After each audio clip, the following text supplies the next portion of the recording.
తాకట్లో ఉన్న మీ బంగారాన్ని విడిపించి ఆ రోజు ఆన్లైన్ రేటుకి కొంటాం. Sharma gold company.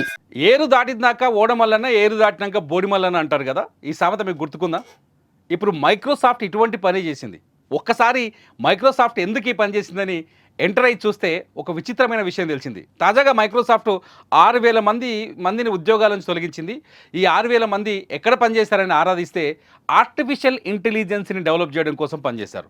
ఈ 6,000 మందిలో చాలామంది ఎక్కువ మంది ఎవరున్నారంటే ఏఐని డెవలప్ చేశారు. అంటే ఏఐ డెవలప్ చేయడం వల్ల ఏమైందంటే మైక్రోసాఫ్ట్ ఏదైతే కంపెనీ పనులు ఉన్నాయో చాలా వేగంగా, అంటే మానవ శక్తితో సంబంధం లేకుండా, మనుషులు లేకుండానే ఆ వర్క్ చేసుకునే అవకాశాన్ని కల్పించారు. ఆ సంస్థ కోసం తయారు చేశారు ఏఐని. ఎవరైతే ఈ ఆర్టిఫిషియల్ ఇంటెలిజెన్స్ టెక్నాలజీని డెవలప్ చేసి తయారు చేసి ఆ సంస్థకి అడాప్ట్ చేశారో మైక్రోసాఫ్ట్కి, వాళ్ళ ఉద్యోగాలు చేసింది మైక్రోసాఫ్ట్. అంటే చాలా రోజుల నుంచి ఒక చర్చ జరుగుతుంది ప్రపంచవ్యాప్తంగా. ఆర్టిఫిషియల్ ఇంటెలిజెన్స్ వచ్చిన తర్వాత చాలామంది ఉద్యోగాలు పోతాయి సాఫ్ట్వేర్ రంగంలో అని చెప్పేసి ఒక చర్చ జరుగుతుంది. ఆ చర్చకు పర్ఫెక్ట్ ఎగ్జాంపుల్గా కనిపించింది మైక్రోసాఫ్ట్ ఇవాళ. అంటే ఆర్టిఫిషియల్ ఇంటెలిజెన్స్ని డెవలప్ చేసేంత వరకు వాళ్ళని దేవుళ్ళలా చూసింది మైక్రోసాఫ్ట్. వాళ్ళే ఫ్యూచర్ ఆఫ్ ది కంపెనీ అనుకుంది. వాళ్ళే కంపెనీని ముందుకు తీసుకెళ్తారని భావించింది.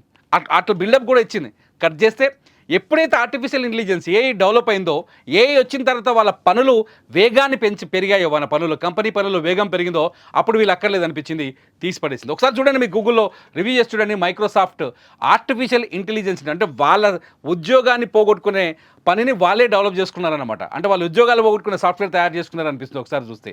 ఆర్టిఫిషియల్ ఇంటెలిజెన్స్ని ఎవరైతే డెవలప్ చేశారో ఆ మైక్రోసాఫ్ట్లో, వాళ్ళే ఇవాళ ఉద్యోగాలు ఊడిపోయి రోడ్డు మీద పడ్డారు. మీరేమనుకుంటున్నారు? చాలామంది సాఫ్ట్వేర్ ఇంజనీర్లు వీడియో చూస్తున్నారు కదా. నా భావన అంటే ఆర్టిఫిషియల్ ఇంటెలిజెన్స్ రావడం వల్ల చాలామంది ఉద్యోగాలు కోల్పోతారు అనేది నా మొదటి నుంచి నా వాదన. నా వాదనని మీరు ఏకీభవిస్తారా, వ్యతిరేకిస్తారా? ఈ వీడియో కింద ఖచ్చితంగా కామెంట్ చేయండి. చూస్తూనే ఉండండి సుమన్ టీవీ.